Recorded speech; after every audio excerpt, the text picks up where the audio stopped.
One thing I forgot to document on this camper build is, and I know with somebody, whenever they come to bike, gonna bring their friend, and their friend's gonna be like the specialist and go, well, that there's a water stain. Water stain. It's not a water stain. I'll put this in the video so that they'll know and can see for themselves. This is where that weird looking wood grain is here, right there. And this is some more wood grain, so you can see it coming off. It's just surface look, and it's just odd looking. When I first saw it, I thought, man, did I screw up and put up a piece of wood with a water stain? But it's wood grain, you can see it.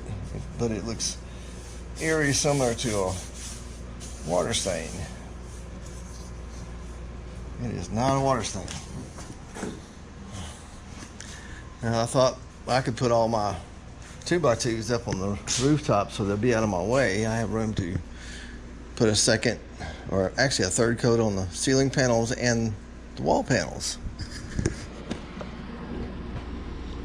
I got a light bulb out back there and a little bit of, remember I was building the last camper and I had a roof leak,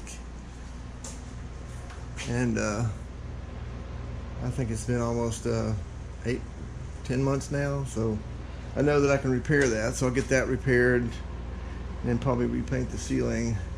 Maybe after this camper build, I will take everything out of the garage, including the kayaks and everything, get all the dust out of it.